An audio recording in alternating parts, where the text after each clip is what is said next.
तो भारत के राष्ट्रपति की आपातकालीन शक्तियों का वर्णन इंडियन कॉन्स्टिट्यूशन के पार्ट 18 में किया गया है और आर्टिकल 352 से लेकर आर्टिकल 360 तक में बच्चों किया गया है। जो इंडिया के प्रेसिडेंट हैं उनको 3 प्रकार की इमरजेंसी पावर्स भारतीय संविधान द्वारा प्रोवाइड किया गया है, जिसको इंडियन कॉन्स्टिट्यूशन के पार्ट 18 में आर्टिकल 352 से लेकर आर्टिकल 360 तक में लिखा गया है। इसके अंतर्गत बच्चों इंडिया के प्रेसिडेंट को 3 प्रकार का जो इमरजेंसी पावर्स प्रोवाइड किया गया है, उसमें पहला टाइप ऑफ इमरजेंसी कौन सा है बच्चों? तो ये है आपका नेशनल इमरजेंसी।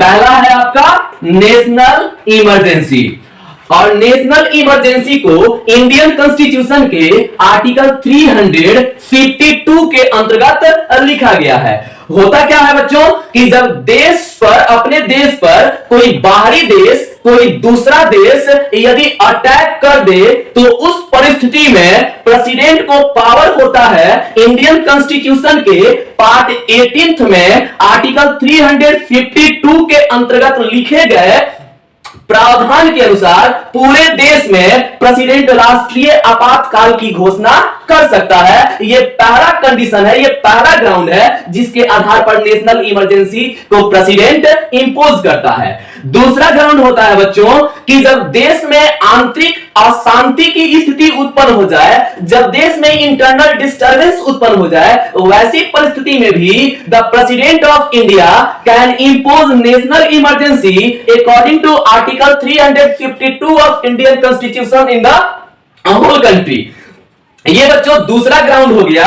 और तीसरा ग्राउंड होता है क्या होगा जब अपने ही देश के सैनिक सरकार के विरुद्ध हो जाएं, सरकार से विद्रोह कर दें। अक्सर बच्चों ऐसा होता है। 1999 में पाकिस्तान में जनरल परवेज मुशर्रफ के टाइम में सैनिक डेमोक्रेटिकली इलेक्टेड गवर्नमेंट को ओवरथ्रो करने का प्रयास किए थे और सैनिकों को सफलता भी मिली थी। उसके उपरांत ही पाकिस्तान में जनरल परवेज मुशर्रफ का शासन स्टार्ट हुआ। तो ऐसा भी बच्चों हो सकता है कि देश में देश की ही सेना विद्रोह कर दे सरकार का तख्ता पलट करके मिलिट्री रूल को इस्टेब्लिश करने के लिए। तो बच्चों जब अपने ही देश की सेना विद्रोह कर दे, उस परिस्थिति में भी इंडिया का प्रेसिडेंट इंडियन कॉन्स्टिट्यूशन के आर्टिकल 352 का यूज करके पूरे कंट्री में नेशनल इमरजेंसी अर्थात राष्ट्रीय आपातकाल की घोषणा कर सकता है। परंतु इसका कंडीशन क्या है? तो जो प्राइम मिनिस्टर का काउंसिल ऑफ मिनिस्टर्स है, जो मंत्री परिषद है, मंत्री परिषद का रिकमेंडेशन अवश्य होना चाहिए। अर्थात मंत्री परिषद के रिकमेंडेशन पर ही प्रेसिडेंट को अधिकार मिलता है नेशनल इमरजेंसी इंपोज करने का। बच्चों अभी तक हमारे देश में 3 बार नेशनल इमरजेंसी को इंपोज किया जा चुका है। पहला बार जो नेशनल इमरजेंसी इंपोज हुआ था, पहला बार हुआ था तुम्हारा 29 अक्टूबर 1962 ईस्वी के दिन। 29 अक्टूबर 1962 ईस्वी के दिन पहला नेशनल इमरजेंसी इंडिया में इंपोज हुआ था। इस समय हुआ क्या था? तो इस समय भारत का चाइना के साथ युद्ध हुआ था। इसी कारण से प्रेसिडेंट ने क्या किया कि आर्टिकल 352 का यूज करके पूरे कंट्री में नेशनल इमरजेंसी को इंपोज कर दिया था। दूसरी बार कब हुआ था बच्चों? तो दूसरी बार हुआ था 3 दिसंबर बच्चों 3 दिसंबर 1971 के दिन। ऑन 3 दिसंबर 1971 में क्या हुआ था कि इंडिया एंड पाकिस्तान का युद्ध स्टार्ट हो गया था, जिसको इंडो पाक वार भी कहते हैं। तो इंडिया का पाकिस्तान के साथ युद्ध स्टार्ट हो गया था। इस समय भी इंडियन कॉन्स्टिट्यूशन के आर्टिकल 352 का यूज करके प्रेसिडेंट ने पूरे कंट्री में नेशनल इमरजेंसी को इंपोज कर दिया था। और तीसरी बार कब हुआ था बच्चों? तो तीसरी बार हुआ था तुम्हारा 25 जून को। 25 जून सन 1975 ईस्वी को क्या हुआ था कि 25 जून सन 1975 ईस्वी को देश में आंतरिक अशांति के कारण 25 जून 1975 ईस्वी को नेशनल इमरजेंसी को प्रेसिडेंट ने इंडियन कॉन्स्टिट्यूशन के आर्टिकल 352 का यूज करके इंपोज कर दिया था।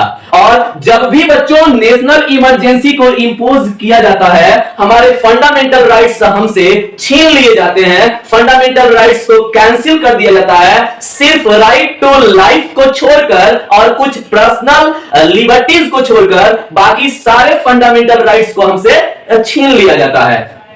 तो 25 जून 1975 ईस्वी के दिन जो इंडिया के प्रेसिडेंट थे, इंडिया के प्रेसिडेंट का नाम था डॉक्टर फखरुद्दीन अली अहमद। तो हुआ क्या था बच्चों कि भारत की उस समय प्राइम मिनिस्टर थी श्रीमती इंदिरा गांधी।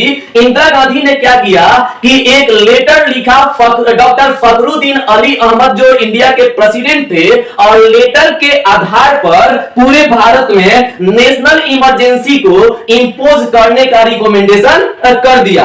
परंतु बच्चों आपको याद होगा, मैंने अभी अभी बताया है कि नेशनल इमरजेंसी पूरे मंत्री परिषद के रिकमेंडेशन पर ही, वो भी रिकमेंडेशन आपका 3/5 होना चाहिए, 3/5 बहुमत से होना चाहिए। तो मंत्री परिषद के रिटेन रिकमेंडेशन पर ही प्रेसिडेंट नेशनल इमरजेंसी को इंपोज करता है। परंतु यहां पर श्रीमती इंदिरा गांधी ने सिर्फ एक लेटर लिखकर नेशनल इमरजेंसी को देश में इंपोज करा दिया था, जिसका आज भी भारत में घोर निंदा और आलोचना की जाती है। इसको भारतीय लोकतंत्र पर काले धब्बा के समान माना जाता है। तो बच्चों आज हम आप लोगों को नेशनल इमरजेंसी ही समझा पाएंगे। State emergency and financial emergency की जानकारी मैं आपको अगले वीडियो में देने का प्रयास करूंगा। धन्यवाद।